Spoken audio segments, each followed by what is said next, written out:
En el funeral de mi abuela, mamá anunció que la casa iría a Madison. Ella no sabía del testamento. Bueno, empecemos. Así que estoy de pie junto al ataúd de mi abuela, arreglando una flor que no necesitaba arreglo. ¿Saben esa cosa que hacen con las manos cuando no pueden hacer nada más? Y desde el otro lado del pasillo, oigo a mi madre, a mi verdadera madre, diciéndole a mi tía, sin ninguna discreción, bueno, la casa es para Madison. Obviamente Rachel nunca fue realmente de la familia. Nunca realmente de la familia. Sobre el ataúd de Ruth, mi madre y mi tía Jessa lo dejaron claro desde el principio.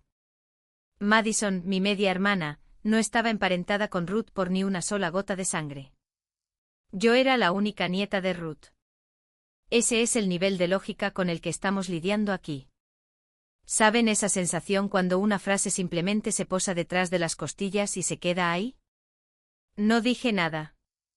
Arreglé la flor porque en mi bolso, tal vez a 6 pulgadas de mi mano, estaba lo único cuya existencia mi madre desconocía. Ya llegaré a eso, lo prometo. Bien, primero una cosa rápida, porque les debo honestidad. Esta historia no cabe en una sola vez. Lo intenté. Me senté a contarla como siempre hago y tras unas 4 páginas, me di cuenta de que no, habían pasado demasiadas cosas. Parte de ello, sinceramente, sigue ocurriendo. Así que hoy solo les contaré el principio porque lo que encontré en el escritorio de la abuela, 3 días después del funeral.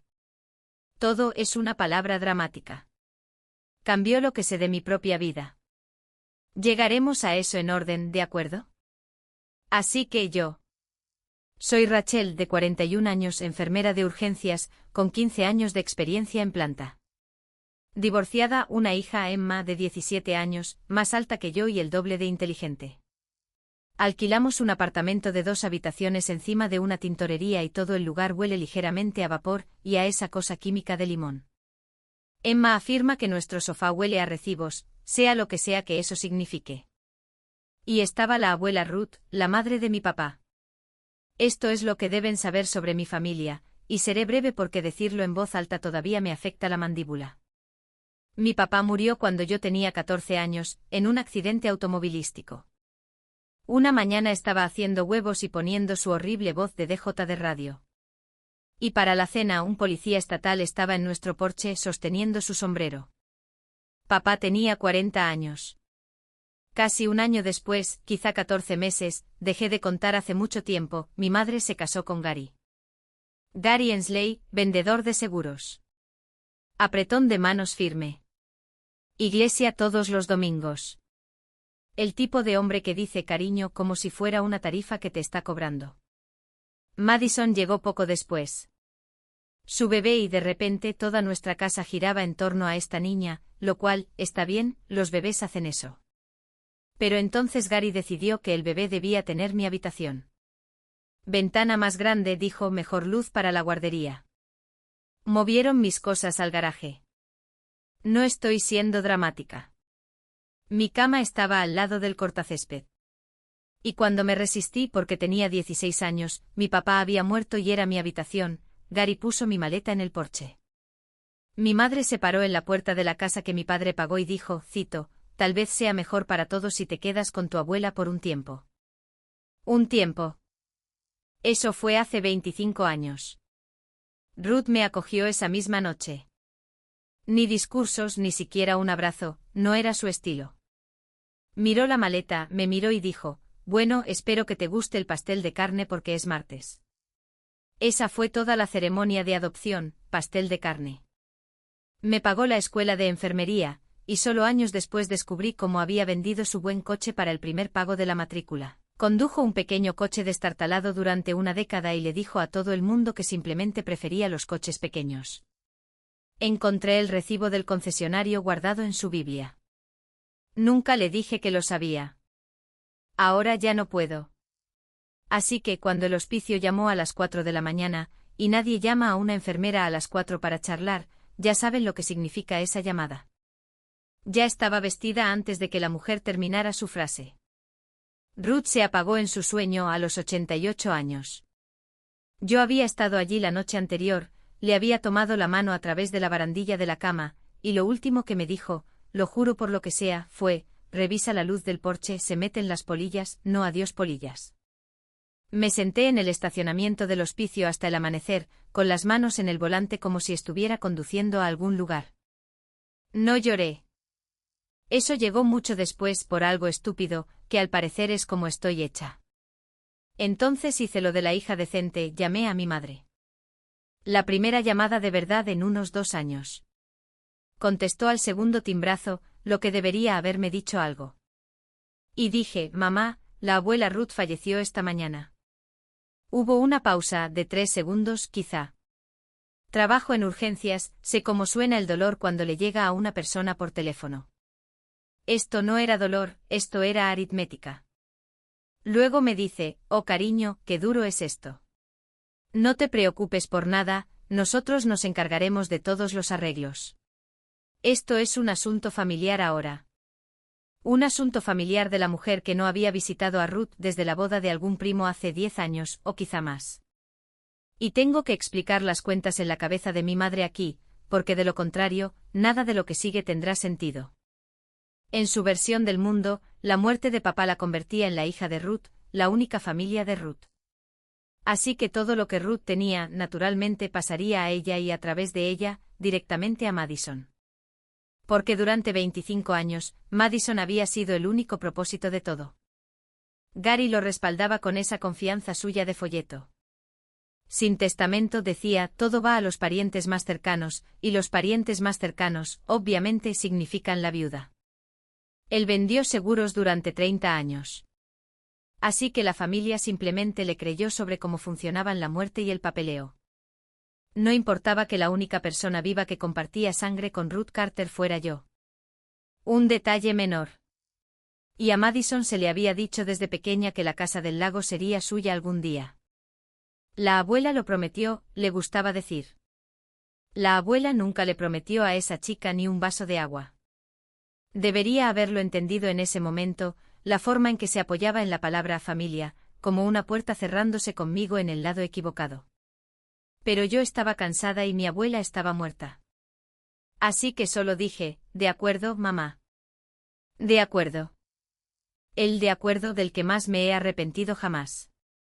Aquí está lo que resultó significar eso de nosotros nos encargaremos de los arreglos.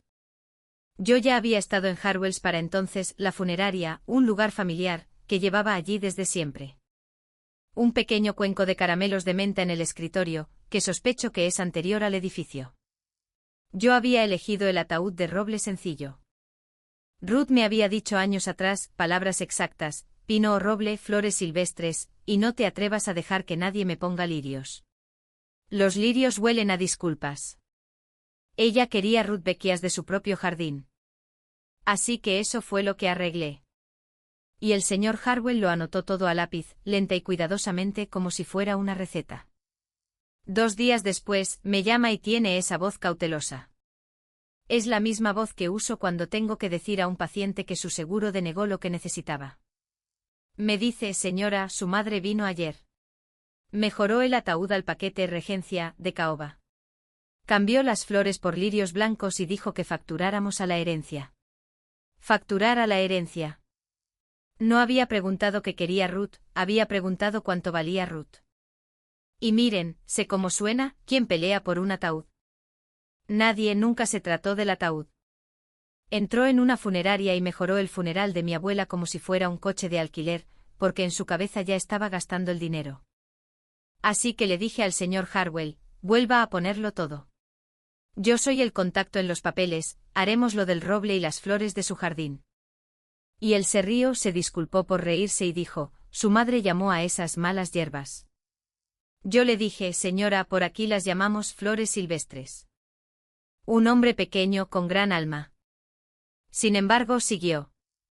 Gary llamó al pastor de la propia iglesia de Ruth, fíjense, a la que Gary se había unido hacía quizá 6 años, y ahora anda por ahí como si hubiera puesto los cimientos, y se apuntó para dar la elegía. La elegía para una mujer a cuyo porche nunca había sido invitado ni una sola vez. Ruth tenía un nombre para él, lo usó durante 25 años y nunca varió. El vendedor, no por ser mala, simplemente sentía que nombrarlo sería darle algo. Esperen, tengo que retroceder. Olvidé lo de los calcetines, lo siento. Esto es lo que pasa cuando cuento esta historia, se acostumbrarán. Cuando movieron mis cosas al garaje en aquel entonces, quienquiera que empacara mi cómoda, y sé exactamente quién, todos los calcetines que poseía simplemente nunca llegaron. Ropa de invierno sí. Calcetas desaparecidas. 16 años. La primera mañana en casa de la abuela, y Ruth se da cuenta en el desayuno y no dice nada. Esa tarde había 7 pares nuevos en mi cama, doblados en pequeños cuadrados. Ella dobló calcetines en cuadrados toda su vida. Yo lo hago ahora. Emma cree que es una locura. En fin, los calcetines no son el punto es Madison. Madison, mi media hermana, de unos 25 años ahora, casada con Kyle, un tipo que ha iniciado 4 negocios y no ha terminado ninguno. El día después de la muerte de Ruth, Madison publicó una foto. Vestido negro, espejo de dormitorio, maquillaje completo. Pie de foto, perdí a mi segunda madre hoy. Con el corazón roto. No hay palabras para describirlo. Segunda madre. Emma me mostró esa publicación y me reí tan fuerte que asusté al gato del sofá. Madison vio a Ruth en la boda de ese primo y creo que 2 veces en una farmacia. Segunda madre. Pero debajo de esa publicación, los parientes se estaban reuniendo. Caras tristes de personas de las que no había tenido noticias en una década. Manos rezando y un comentario de Kyle que me gustaría que se grabara en algún lugar para la posteridad: te mereces todo lo que ella querría que tuvieras, cariño. No lo siento por tu pérdida, sino te mereces todo. Para el fin de semana, estaba recibiendo mensajes de texto de números que no tenía guardados. Primos, una mujer que se hacía llamar tía Peck, y todavía no estoy completamente convencida de que exista una tía Peck. Diferentes palabras, la misma canción. Qué triste lo de Ruth, una gran pérdida. Pensando en ti. Y luego cada vez, la pequeña coletilla al final: ¿es verdad que tienes las llaves? Te estás quedando en la casa. Alguien debería revisar las tuberías allí, cariño. Las tuberías. Ni siquiera hacía frío, nadie en esta tierra estaba preocupado por esas tuberías. Ese jueves estoy en el estacionamiento del hospital después de un turno de 12 horas, comiendo los nuggets de pollo fríos de Emma, directamente de la caja, en el asiento del pasajero. Hay un nivel de cansancio específico donde los nuggets fríos están realmente bien, las enfermeras lo saben. Y suena mi teléfono. Mamá, no. Hola. Ella me dice: trae las llaves de la casa de la abuela el sábado, haremos la recepción allí después del servicio, es lo más lógico, y Madison quiere recorrer las habitaciones de todos modos. Madison quiere recorrer las habitaciones. Me escuché decir no. Tranquila, lo que me sorprendió porque mis manos no lo estaban. Simplemente no. Silencio en la línea. Nunca le había dicho no a mi madre. Me había callado, había cedido, me había ido llorando exactamente 2 veces en mi vida adulta. Pero no, era un vocabulario completamente nuevo. Entonces su voz bajó a ese registro monótono que conozco desde la infancia. Y me dijo: no nos avergüences, Rachel, preséntate el sábado como una hija normal, como una hija normal. Me quedé con eso por un segundo. Con un nugget frío en una mano, dije: ¿como la que te quedaste o como la que pusiste en el porche? Colgó. Terminé los nuggets hasta el último y las migas. El funeral fue el sábado, a las 11 de la mañana, y fue exactamente tan extraño como esperaba. Y luego, de alguna manera, aún más extraño, nuestra gente se sentó al frente. Yo, Emma, la tía Carol, la hermana pequeña de Ruth, de 81 años, que llevó lápiz labial rojo al servicio porque, en sus propias palabras, Ruth odiaba el beige y yo también. Un par de señoras del club de jardinería de Ruth, con pañuelos apretados en los puños. Vino su cartero se sentó en la última fila, sosteniendo su sombrero, y se fue antes del café. Y honestamente ese único hombre en ese banco trasero les dice más sobre Ruth Carter que cualquier cosa dicha desde el púlpito ese día. Porque sí, Gary habló, se subió allí con un traje del color del cemento mojado y duró 11 minutos. Emma lo cronometró: después de todo, es mi hija. Sobre la familia, sobre el perdón, sobre cómo en tiempos de duelo debemos unirnos, porque una casa dividida no puede subsistir. Me miró directamente sin desviar la mirada. Este hombre dio una elegía sobre el ataúd de una mujer que lo llamó, el vendedor, durante un cuarto de siglo, y citó las escrituras a su verdadera familia mientras lo hacía. Y la multitud de la caoba y los lirios, al otro lado del pasillo, asintió con la cabeza. Emma encontró mi mano por el minuto 9 de esa elegía, y simplemente la sostuvo. Mi hija tiene el agarre firme y sin tonterías de Ruth, lo cual es algo aparte de lo que no puedo hablar todavía sin echarme a llorar. El ataúd, para que conste, era de roble. Las flores eran rudbeckias de su propio jardín, de la lata de café azul donde guardaba sus pinzas de ropa. El señor Harwell me guiñó un ojo al entrar, casi le propongo matrimonio. Sobreviví al servicio mirando esa lata de café, ese fue el truco. Hay una muesca en el borde con forma de pequeña bota, y conozco esa muesca mejor de lo que conozco mis propias manos ahora. Después, una de las señoras del club de jardinería me detuvo junto a la cafetera para preguntarme por la receta del pan de calabacín de Ruth. Ruth se lo había prometido en primavera. Y si la tengo, está en una ficha en la lata junto a su estufa. Y el secreto es que no hay secreto, es que Ruth nunca midió nada en su vida. Dije que se la copiaría. Fue lo primero que le prometí a alguien desde que llamó el hospicio, y se sintió extrañamente bien.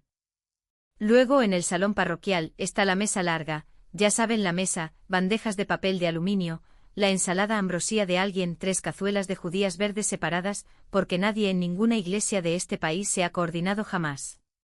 Estoy sosteniendo una taza de papel de ese café pálido del sótano de la iglesia cuando noto que mi madre está reuniendo gente. Esa es la única palabra para describirlo. Tocando codos, dirigiendo a los primos por el hombro, formándose un pequeño semicírculo junto a la zona de postres, como si fuera a cortar una cinta en un puente. Entonces golpea su taza con un tenedor de plástico. En la recepción del funeral de su suegra, golpea su taza para llamar la atención como si fuera una cena de ensayo. Mientras estamos todos juntos, dice Gary y yo queremos que todos sepan cómo estamos manejando las cosas, porque la familia debe ser transparente. Transparente. La casa del lago irá a Madison y Kyle. Las familias jóvenes necesitan un comienzo real, y es lo que la madre Ruth habría querido. Las cuentas las arreglaremos entre nosotros, justamente como adultos. ¿Y Rachel? Y aquí me encontró entre las cazuelas y sonrió. Realmente sonrió. Claro que deberías llevarte algo para recordarla, cariño. Ustedes dos eran cercanos. Llévate algo para recordarla. En la casa en la que crecí desde los 16 años, la habitación hizo esa cosa en la que nadie te mira y, aún así, todo el mundo te observa. Y una tía abuela cuyo nombre no podría recordar bajo juramento asintió con la cabeza mientras mordía su barrita de limón y dijo, bueno, eso parece generoso. Generoso. Madison, mientras tanto, la oía narrar reformas a una prima. Capté concepto abierto y esa pared no es de carga, Kyle lo comprobó. Escuchen, si Kyle lo comprobó, esa pared es de carga. Y algo en mí se volvió muy silencioso y muy equilibrado.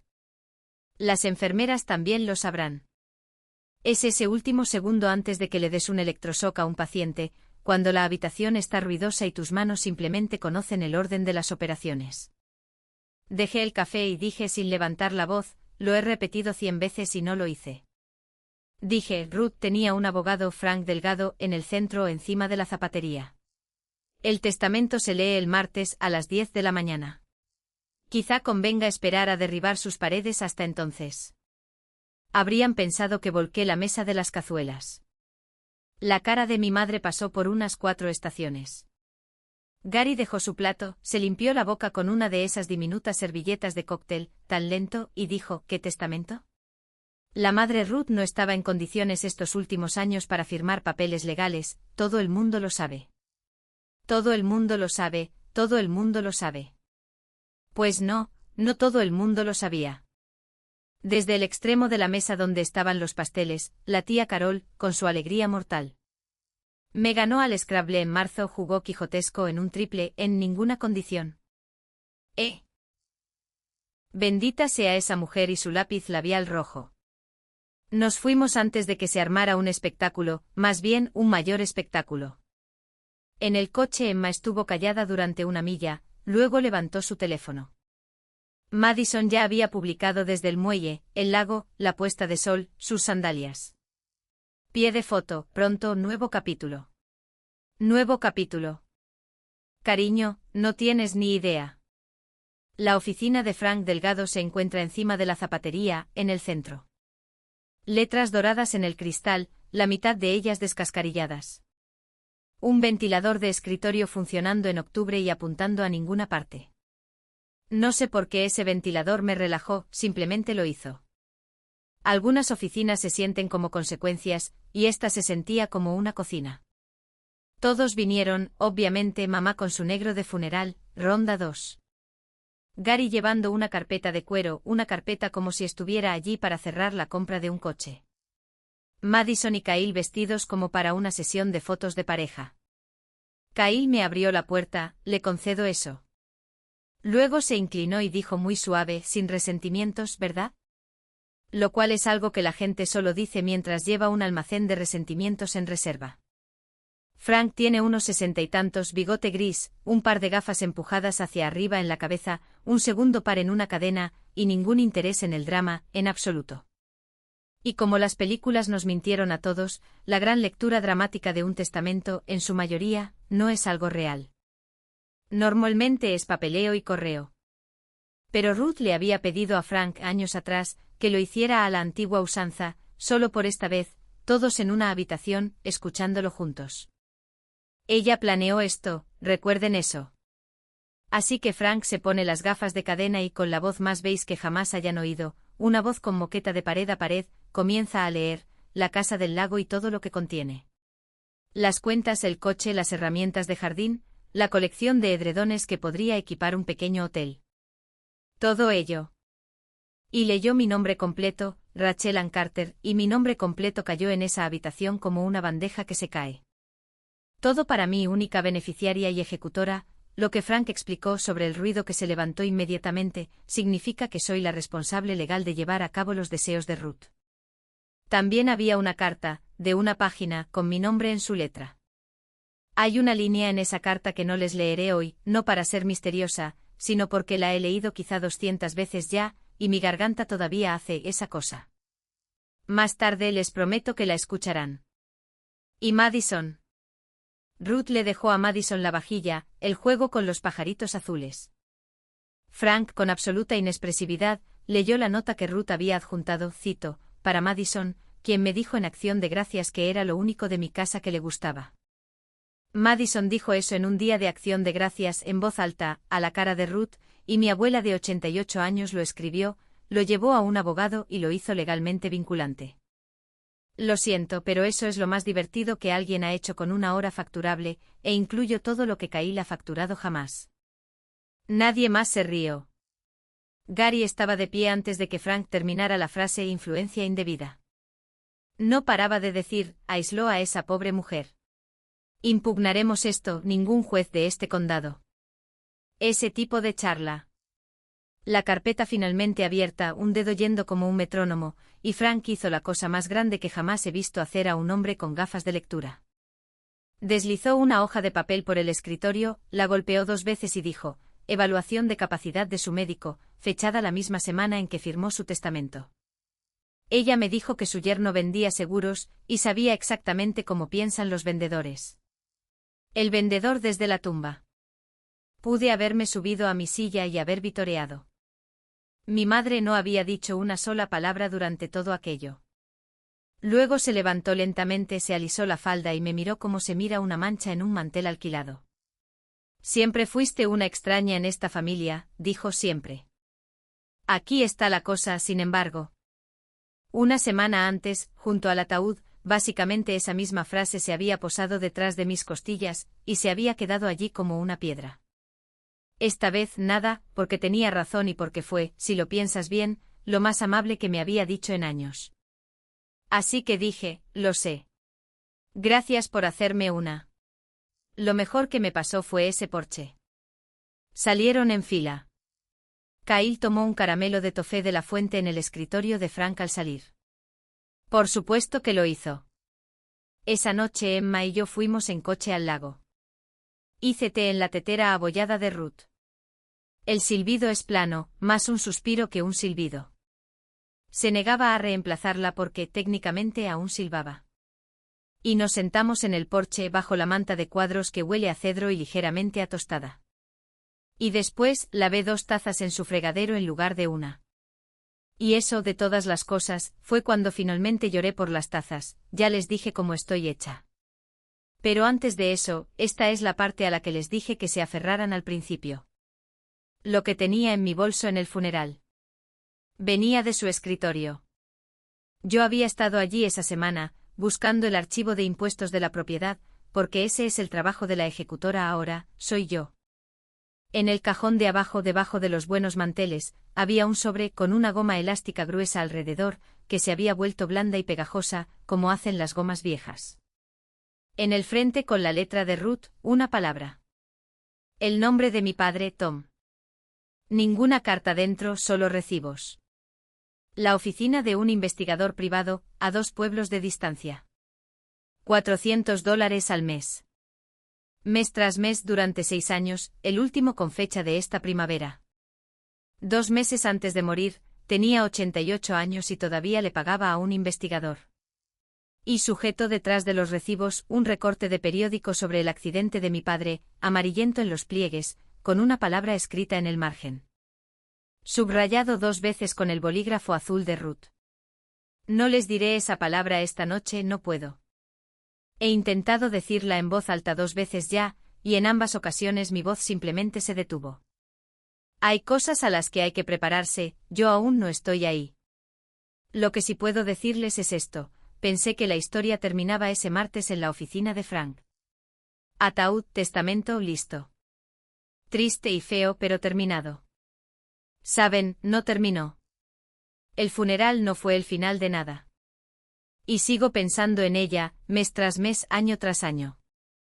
Una anciana con un monedero y una tetera ruidosa, pagando a un investigador, persiguiendo algo sobre mi padre completamente sola y sin decírselo a nadie. Ni siquiera a mí, especialmente no a mí.